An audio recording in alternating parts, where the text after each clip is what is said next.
It's good to be back here at State of the Net. Congratulations to all the Eagles fans out there. Now that you've vanquished the Chiefs, we can all go back to hating the Philly sports teams as it should be.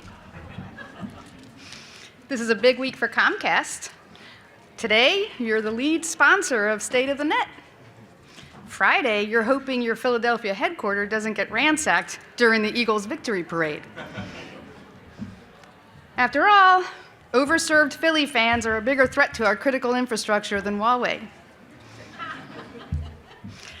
But I could go on. I think it's safe to say that this is no ordinary State of the Net. We are gathering at a time of incredible disruption, both politically and technologically. Today, I want to share some of my thoughts on the state of the net in these turbulent times from my perspective as an FCC commissioner.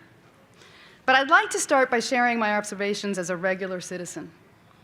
In particular, I'd like to talk about my experience re-engaging with Twitter, or X as we're now told to call it. I logged off of Twitter a while back because, to quote the now forgotten genius that is Marie Kondo, it just didn't spark joy. I started using my account again about a month ago, and I have to admit things are far worse than I thought. First of all, many of my friends there are gone. Some of them are on Blue Sky, and yes, I am there too. But I came back because it felt it was still important for people like me to have a voice there. It felt like I couldn't let some of the awful things being said there go unaddressed. So what did I find on X? There's no shortage of hate, misogyny, racism, and anti-Semitism. But I also saw other posts that are dangerous and downright unbelievable. There's a post with 16 million views saying actor Ben Stiller was paid $4 million by USAID to visit Ukraine. A prominent account has a post up saying, "We were just about to send $50 million to Gaza for condoms." A pundit with over 3 million followers posted that he had broken the biggest scandal in news media history. Politico was being massively funded by USAID, adding a graphic showing Politico received $8.2 million. Not to be outdone, the president has a post saying the editing of the 60 Minutes interview with Kamala Harris was so dishonest that it qualifies as the biggest scandal in broadcasting history. Here's the thing. None of this is true. They are all verifiable lies. Ben Stiller self-funded his trip to Ukraine. No money was ever going to Gaza for condoms, zero. Politico has never received a penny in government subsidies. USAID simply paid them for a premium newsletter service, and the amount was $44,000, not $8.2 million. The raw 60 Minutes footage is now public and shows nothing out of the ordinary. We have one inescapable challenge to deal with as we discuss the state of the net this year. We are living in a post-truth world, a world where reality and facts are ignored when they inconvenience our preconceived notions of our communities, our politics, and our world. We've seen some of this before, but the speed and scale at which we're encountering this is unmatched. The state of the net is a central part of this story. To better explain this, let me go back to the FCC, where the issues of online disinformation and misinformation are increasingly front and center. Well, I've been a commissioner since 2023. I also served as agency staff for 12 years. One of the good things about working at the FCC is the fact that you are somewhat removed from the pressures coming from the White House. That's because when the FCC was established by Congress, it was legally structured to be an independent agency. There is good reason for this. Our informed decision-making is meant to be consistent with our technical expertise, not subject to political pressure.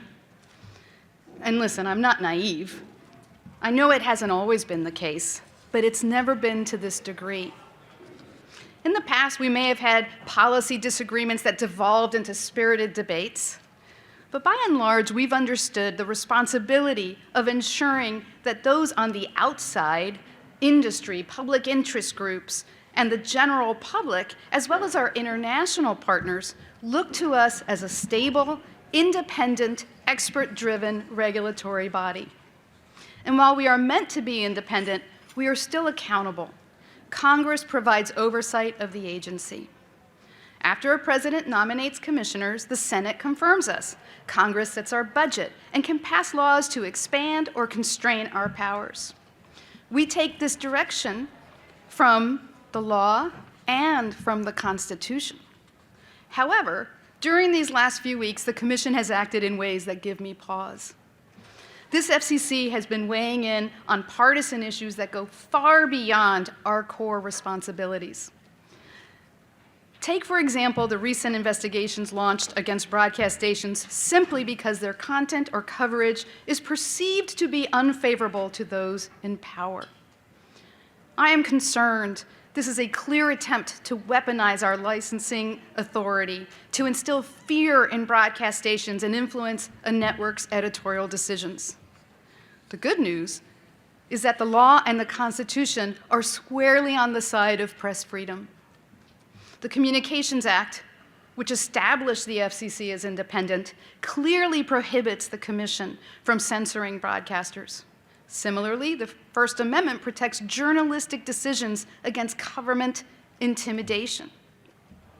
If the law, the Constitution, and the public are against this, what's unclear to me is what we will accomplish if we continue going down this path. We'll just end up eroding public trust and tarnishing our role as an impartial regulator. So I think it's past time we change course. Unfortunately, I'm afraid there are other ways in which the FCC may be weaponized to threaten free expression and unleash dark forces that are against the moderation of harmful content. The administration and others have not been shy about expressing their desire to have total and complete control to undermine, threaten, and intimidate online companies that do not toe the line. Yes, I'm talking about the big elephant in the room, Section 230. But don't worry, I'm not going to launch into a 40-minute TED Talk about the history of 26 words that enabled the success of the internet. But what I do want to share is this. No matter which side of this debate you are on, we can all agree that when it comes to online speech, the government should not intimidate private companies who are responsive to consumer demands for content moderation. Fact-checking is an effective tool to help consumers discern fact from fiction, particularly if it comes from independent sources.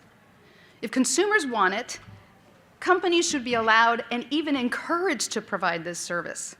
They should not be bullied into removing those safeguards. Unfortunately, we've already seen these tactics work. As government threats grow, incentives to provide the public with the means to protect themselves from misinformation and disinformation are diminishing. Private companies are finding it easier to retreat in the face of government threats, veiled or otherwise, than to be responsive to their audiences. Sadly, it is all but certain that the FCC will feel compelled to once again answer the call from those in power to weigh in on this complex issue. But let's be clear. The FCC should not be in the business of micromanaging online speech. We can offer suggestions and technical expertise, but ultimately only Congress can change and amend the law that gave us the internet as we know it today. As the Supreme Court recently affirmed, it's not the government's job to balance the marketplace of ideas. It cannot impose on a private business what it thinks is fair, and as such dictate to consumers how they should think. Once again, I think the First Amendment here also constrains the FCC from acting in a way that may tilt speech toward a structure that is more favorable to one group than another.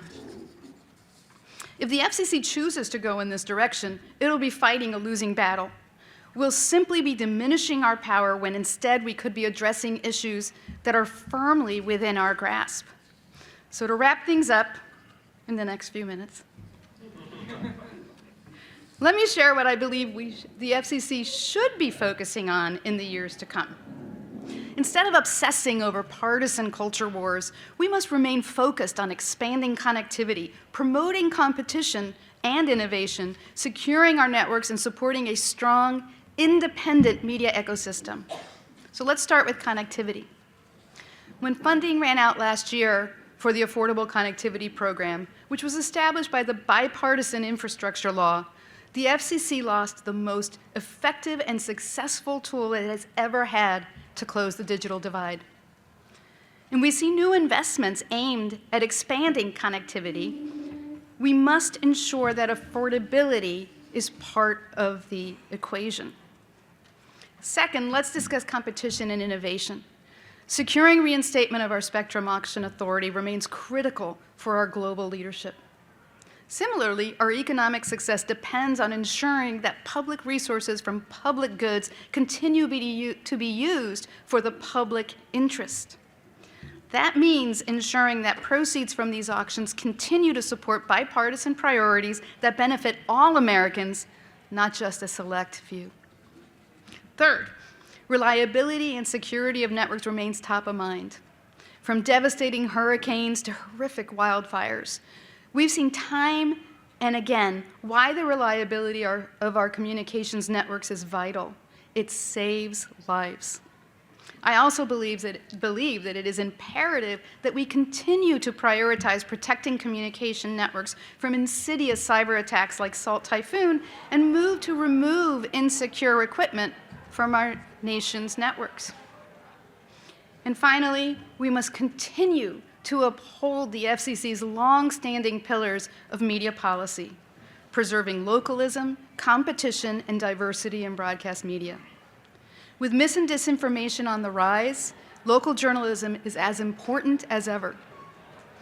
I will continue to highlight the media literacy education efforts and tools that consumers can use to discern the truthfulness of information about the issues that matter most to them.